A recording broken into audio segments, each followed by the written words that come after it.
to the Cake Adjacent Podcast, a once-a-week update on all things food, family, community, gardening, whatever. We call it SideCar. If it has to do with the rituals around food and holidays, making food or taking it places, or remembering what we were eating during important times in our lives, we'll talk about it here. I am your host and bestie, and a little bit hoarse today, Jen Coleslaw, coming to you from the soulless suburbs of Northern Virginia. Today I want to talk to you about friendships. I love friendship stories. I love stories about how people meet. I love stories about how people become friends. I love movies where the women become friends and ditch the philandering dude who cheated on both of them. I love telling stories about how I met some of the most important people in my life. I think that one of the reasons why the part of the agenda that people love so much is about how Jen and I met is because there are so many bad relationships out there that we hear about that when there's a good one, true ones, we want to celebrate in them. I believe, for real, that true love isn't just between two people who get married and stay together forever and ever to the end. True love can be between two platonic friends who grow and evolve and just keep becoming friends over and over again, forever and ever. And today I want to tell you a true love friendship story of mine, and it is also the Fatniss origin story.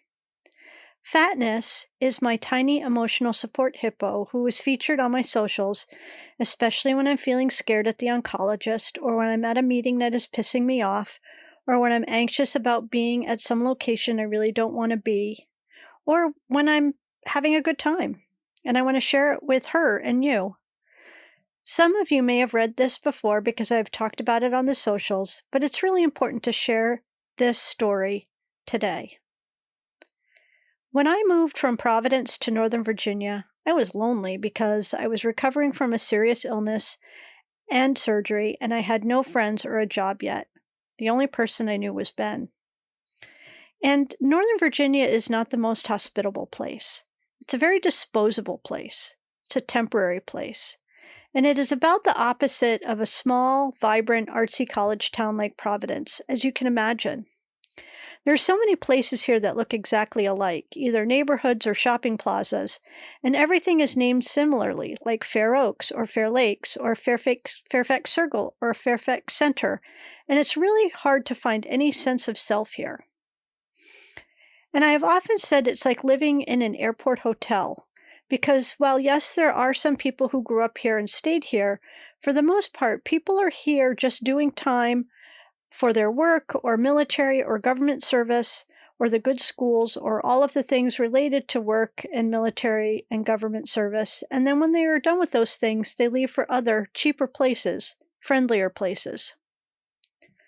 Folks make connections within their small microcosms of kids' sports games, maybe their own block in their little HOA, maybe a work friend or two, probably church. But you are really hard-pressed to find a local bar where you can watch a sports game, or a coffee place where you see the same folks every day, or a restaurant where you actually get to know the people who work there and the people who eat there. And having come from Providence, where there are only those places, it was really hard for me. And I was lonely. I missed my community in Providence. And so I was traveling back to Providence a lot to see my friends and my family still in Connecticut. I made some Twitter friends. Erica, who was a reporter for the AP and who had just moved to Providence herself, and two other women friends. We made up the Cow Cake Girl Gang because we talked all the time about going and getting this black and white cake, which is called cow cake, from Wright's Farm Bakery all the time, and getting leather jackets and riding around Rhode Island on electric scooters. We tried to get together when I came up, and they became friends with all of my Providence friends as well. On one of my annual trips to Chincoteague for my birthday, I stopped in at one of those little souvenir shops, and I bought some of these little rubber plastic animals called Good Luck Minis, and I got one little animal that best represented our little cow cake girl gang. A teeny hippo always laughing, a wild mustang, a pufferfish, and a manatee. I won't tell you who was who. The little minis were put on a curio shelf with other little items that I collected and got dusty, and I didn't think about them for a while. My father hadn't been diagnosed with cancer yet, but when he was a year later and I was coming to Connecticut more and more, the Cow Cake Girl gang was there for me. They sent me messages while I sat vigil in the hospital and sent this gigantic chocolate cake that we shared with everyone who visited, plus nurses and doctors. Two of the members of the girl gang kind of faded away. I'm not really sure what happened there, but Erica and I stayed close. We emailed and tweeted and texted all the time. We even talked on the phone, and I hate the phone. And we would get together every time I was in Providence. We made up ridiculous hashtags for our adventures, from hashtag Hawaii complaints, when she made fun of me for complaining of it raining when I was on a trip to Oahu, to hashtag bag of hands, and all the shenanigans that happened at that Dunkin' Donuts in Swansea when she was covering a murder trial. Not all of this will mean anything to anyone but me and Erica and maybe a few other people I know. But while we didn't see each other all the time, we were there for each other through boyfriends and jobs and hobbies and ex-husbands and pets and all the things in between the life and death of those things. I've talked a lot about Erica in my musings on social media, Twitter mostly, about how she was an incredible, joyful person who never said no to an adventure or a friend, and how she was always laughing, always a big goddamn smile on her face, bike riding and playing hockey and learning welding and playing bass guitar in a girl band. Whatever it was 125% effort 100% of the time. My Twitter and Facebook mentions are full of responses and messages from Erica, which both make me happy and undeniably bereft and continued heartbroken. If I had an iPhone, I'd have almost 13 years of text messages and goofy pictures from her.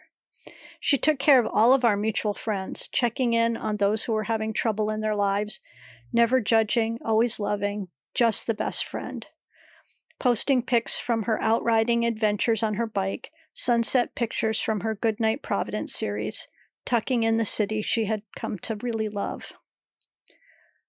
But in the fall of 2020, she died quite unexpectedly of an undiagnosed cancer that had been quietly ravaging her during the pandemic. Tomorrow, October 2nd, is the second anniversary of her shocking death. And when she was just gone, our collective Providence and Baltimore hearts broke, and really all over the world, because she made all these connections with people. I mean, it is an understatement when I tell you that our hearts broke. It was like all the lights went out in all of us, and all the air in our lungs expelled, and we were just not able to take another breath. And then a month later, there was the election, and Trump lost but didn't concede. And then a month later, I was diagnosed with cancer. And all I could think about while I was going to urgent care during COVID over Christmas, while Ladybug and Ben sat in the parking garage for hours while I got my infusion of rocket fuel antibiotics, was how much I wish Erica was at the other end of my phone, my Twitter, my text, my email.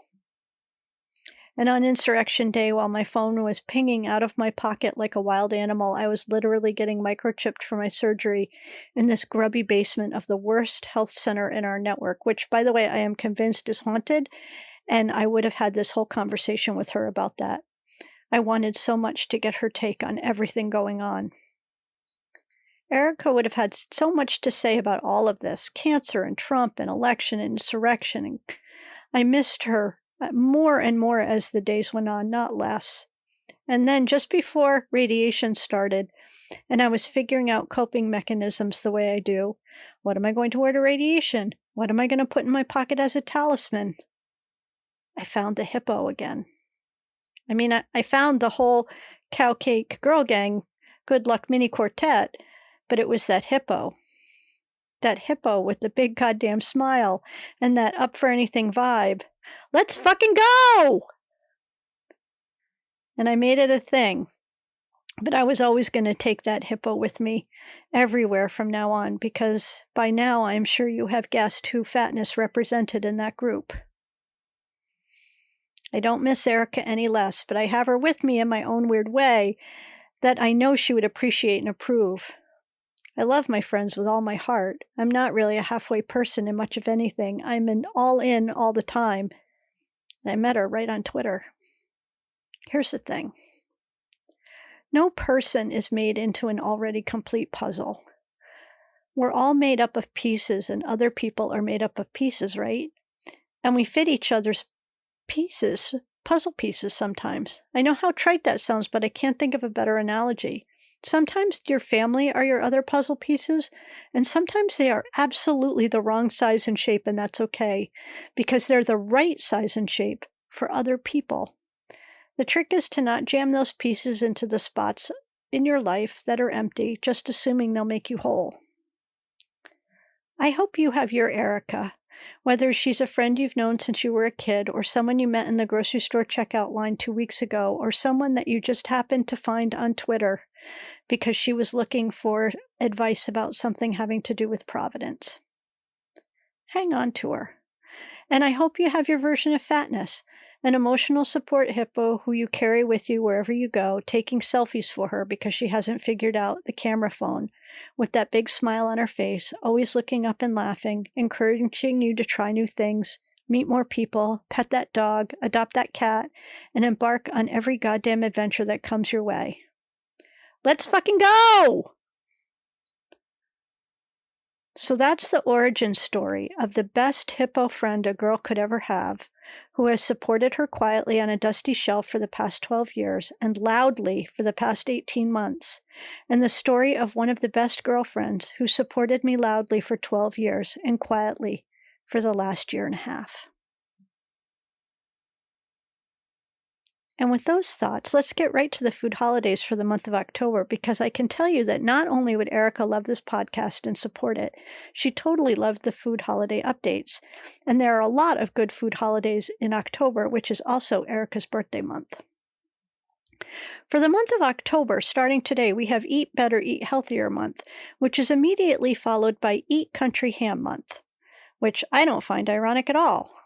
It's also National Apple Month, which is a very good month-appropriate food. I would have bought a bushel of apples at the farmer's market to bring up to Mom. Not a whole bushel, but just a few. But because of the storm, all the markets are closed today, but maybe they'll be open tomorrow.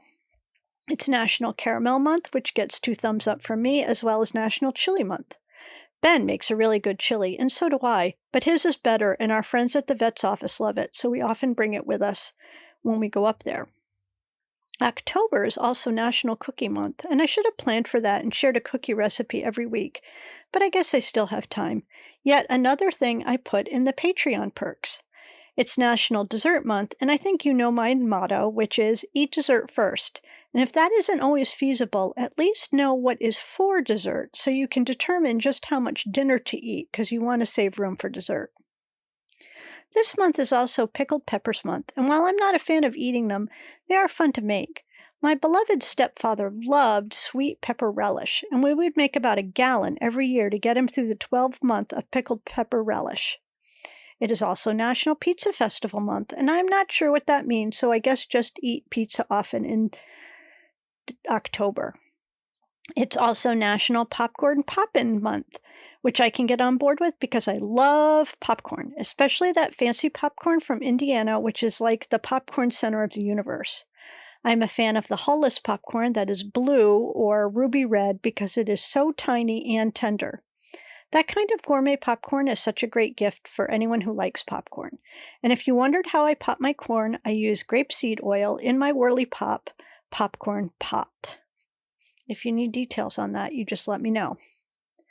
October is also National Pork Month, and you may be aware, but this is where bacon comes from. It's also National Pretzel Month, and I love pretzels, but as you can probably imagine, I am not a fan of stunt pretzels. Like the honey mustard is okay, but no other flavors. And speaking of things I don't like, it is also Seafood Month, so I'll just skip that and sub in maybe frozen custard or banana bread. It is Vegetarian Awareness Month, and I make a lot of jokes, but we could all absolutely stand to eat less meat, certainly less factory farmed meat, so this might be a good month to try that.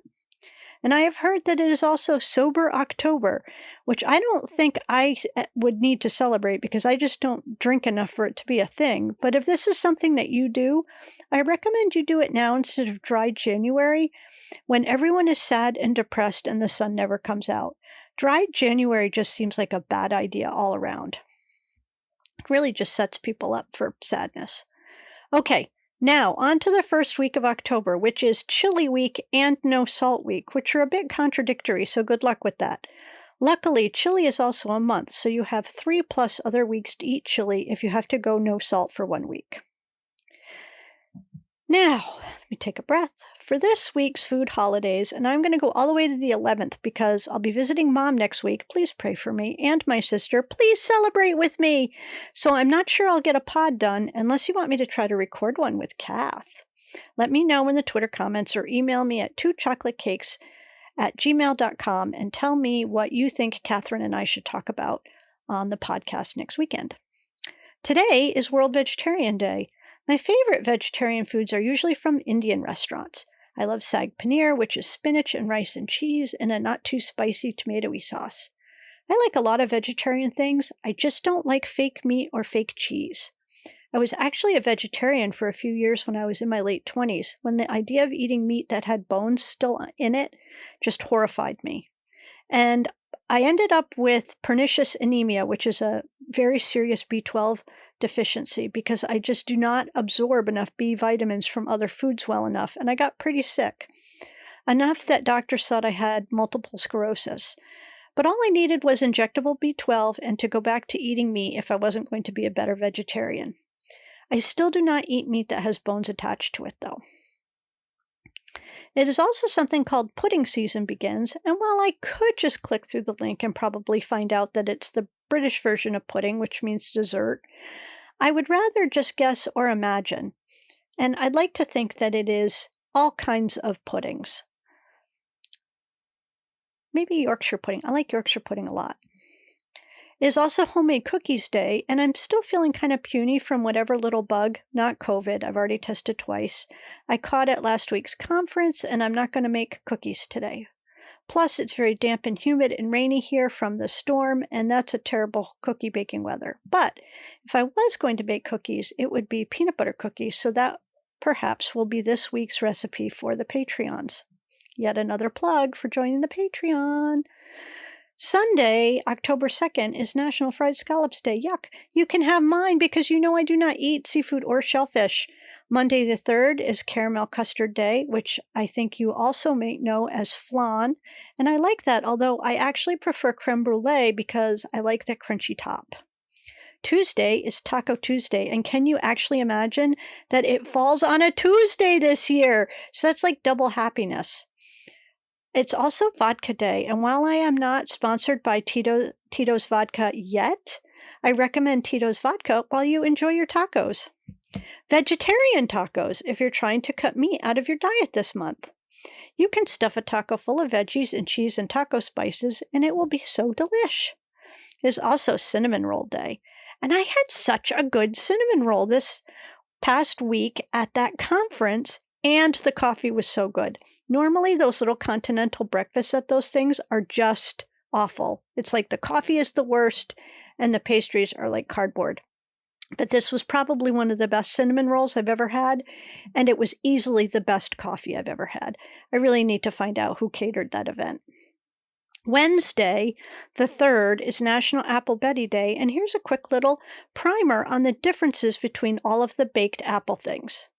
So Apple Brown Betty has a topping that's usually made with flour and brown sugar and butter, and that makes it very crispy on top. Apple Crisp topping, on the other hand, has those things, but it also includes oats, which makes it soft on top and not crispy. It could be kind of crunchy, but it won't be buttery crispy. And then Cobblers have a pastry topping. And a buckle is a coffee cake with fruit in it. My favorite baked apple dessert after just plain old apple pie is a cookie top apple cobbler from Cooks Illustrated. And if I can share the recipe, because it might be behind a paywall, I will, because that is really just what I think is the best apple cobbler ever. Thursday is National Noodle Day, and my understanding is that pug is having some health issues, so let's all collectively celebrate National Noodle Day and send good vibes to Noodle the pug. And here's a little secret about me that you might not know. I try not to fall in love with internet pets because I cannot take the heartache when they leave us, the collective heartache of hundreds of thousands of people's sorrow, plus the pet's person's sorrow, and then my own. That is way too much for me to bear. But I will think good thoughts for Noodle. Friday is Frap Day, and if you don't know what a Frap Day, it's a milkshake. And if you know anything about me, you know that my favorite milkshakes are actually frozen custard, vanilla, with a shot of espresso. I'm not sure how you all don't have that tattooed on your foreheads yet. Saturday is Fluffernutter Day, and I'm going to guess there are a fair amount of folks in my listenership who don't know what that is, but it is peanut butter and marshmallow fluff sandwich. And I am 100% a fan. It is so much better than a peanut butter and jelly sandwich after you've been out shoveling or playing in the snow or after ice skating or skiing. It is so perfect with hot chocolate. Sunday, the 9th of October, is Moldy Cheese Day, and I absolutely believe that that day needs a better marketing team. It is also Submarine Hoagie Hero Grinder Day, and I have mentioned it here, but where I come from, they are called grinders. And to drill down a little bit deeper along the coast of Connecticut, northeast of the Connecticut River, so Mystic, Stonington, Pawcatuck, the grinders are actually made with shredded raw cabbage instead of shredded lettuce, and it makes all the difference, and you should try it sometime. It would never steer you wrong. Monday the 10th is Angel Food Cake Day, which is a cake I love to eat, even though I always get really sticky because I tend to eat it with my fingers because it's so spongy it's really hard to eat with a fork. But I have never successfully made it. Tuesday is National Sausage Pizza Day, and it's also World Egg Day. And considering how incredible eggs are, I don't know how they are reduced to just one day, a Tuesday even. Okay, friends, that's it for Food Holidays and for this week's podcast. So please keep rating and sharing the podcast, talking it up in your subversive church groups, your book clubs, or the waiting room at National Tire Direct, and other spaces where you find community. You can support this work by joining the Patreon, who this week got their own mini podcast, plus they get extra content including Poetry Moment, the recipe box with copies of many of the recipes talked about here, mail drops like postcards, and sometimes even stickers. I hope you have a good week coming up, and I'm not going to give you an assignment except to be kind to yourself, maybe try to stay hydrated as needed, and maybe tell your bestie how much you love them, but honestly, you should do that every day. Okay, you got assignments after all. I guess I cannot help myself. It's because I love you and I want you to be your best self. And finally, I will remind you that you do not need to meet unreasonable people in the middle and negotiate the truth from there. You can actually stand your ground from the leftiest left and tell people, even people you love and care about, in your full-throated, commie pinko yelp how wrong they are about pretty much everything. See you next week.